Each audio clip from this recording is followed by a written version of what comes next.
They say time heals all wounds. But what they don't tell you is, some wounds never fully close. You just learn how to walk around them, live with them, breathe beside them, smile through them. My name is Sharon. I'm 63 years old and I have lived a life filled with love, chaos, joy, regrets, and unbearable loss. This is the story of how I lost both of my children to addiction, and somehow found a way to stay standing. Not just existing but living again. Living with intention. With meaning. With scars, yes, but also with grace. By the way, where are you watching from and what time is it right now? I love seeing where all of you are tuning in from. It helps me feel a little less alone when I'm talking about something this heavy. Let's start from the beginning. I was raised in a small town in Indiana. You know the type: one high school, one grocery store, two churches. My dad was a farmer, my mom a school secretary. We lived modestly, worked hard, went to church every Sunday, and didn't talk about feelings. So when I married my high school sweetheart Dennis at 19, I thought I was doing everything right. He was good with his hands, always fixing something, always with a tool belt on. We had 2 kids, Mark and Lisa, by the time I was 25. From the outside, we looked like the picture-perfect family. Christmas cards with matching sweaters. Homemade cakes for birthdays. I packed their lunches every morning with little notes like, "You're going to do great," or "You are so loved." And I meant every word. Lisa was my wildflower, fierce, artistic, stubborn in the way that made you want to pull your hair out one minute and hug her the next. Mark, on the other hand, was my protector. Quiet, responsible, always looking out for his sister. I'll never forget when Lisa fell off her bike and broke her wrist. Mark was the one who carried her halfway down the block before I even made it out of the house. He was 8. She was 6. He didn't hesitate. That's the thing about addiction.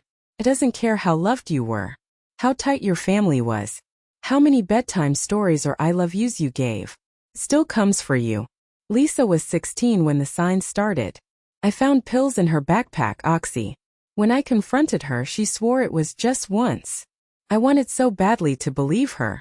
But then came the sneaking out, the missing cash, the sudden mood swings and changes in friends. Her bubbly laugh turned into sarcasm. Her spark dimmed. We got her into therapy, rehab, family meetings. I even went to a church that offered healing prayer every Friday night. I tried everything. Dennis, my husband, couldn't handle it. He started pulling away. Lisa's addiction didn't just destroy her. It began to crack our marriage at the seams. And then came Mark's fall.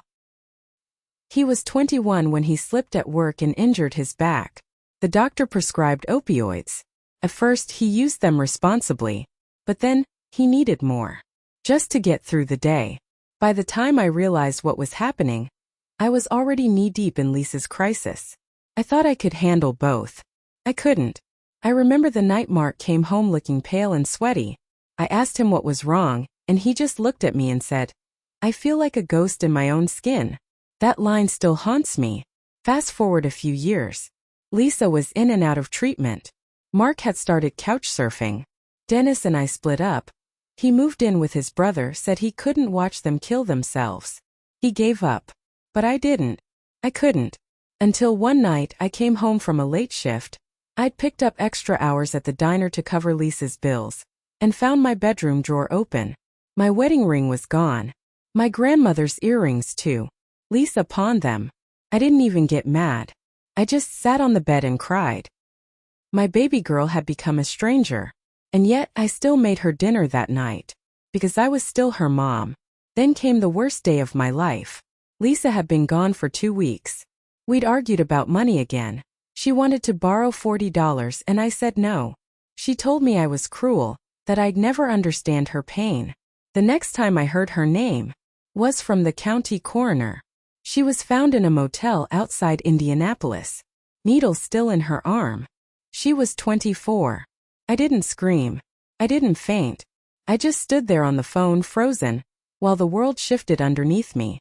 The funeral was a blur. People brought casseroles, said all the wrong things. She's in a better place.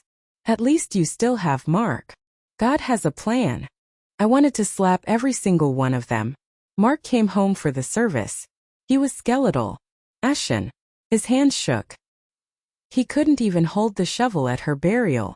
He promised he'd change. 9 months later, I got the second call.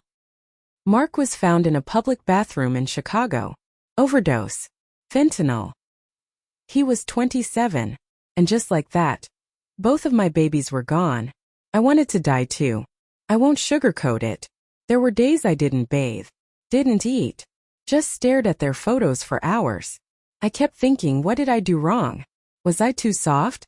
Too hard? Did I miss something? I started going to a grief counselor, Dr. Patel. I didn't want to at first, but she said something that stuck with me. Your children lost their lives to addiction. Don't let it take yours too.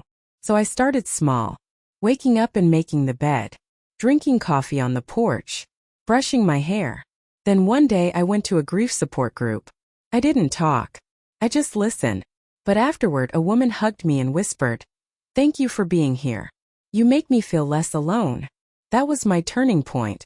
I started speaking at local schools, sharing my story with teenagers who think they're invincible. I told them about Lisa's laughter, about Mark's deep voice. I showed them pictures, made it real. I began volunteering at a women's recovery house, cooking meals, sitting with them while they detoxed. I held their hands through withdrawals, heard their stories. One girl, Jasmine, was only 19. She reminded me of Lisa, same fire. She told me, "You're the first person who hasn't looked at me like I'm already dead." She's now 3 years sober.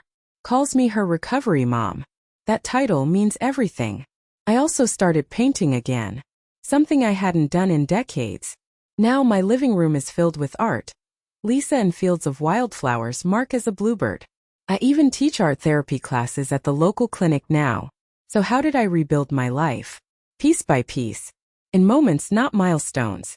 I rebuilt it by showing up for others when I couldn't show up for myself. By honoring my children's memory through action, not just sorrow. By choosing to live, not because it's easy but because they no longer can. I still grieve. I always will. But now, my grief shares space with purpose. And if my story touches just one person out there, if it makes someone pick up the phone and call their mom, or ask for help, or keep going, then Lisa and Mark's lives still echo in the world. So I want to end this with a question. Have you ever lost someone to addiction? Or maybe, are you struggling yourself? What helped you keep going? Please share your story in the comments. Let's lift each other up.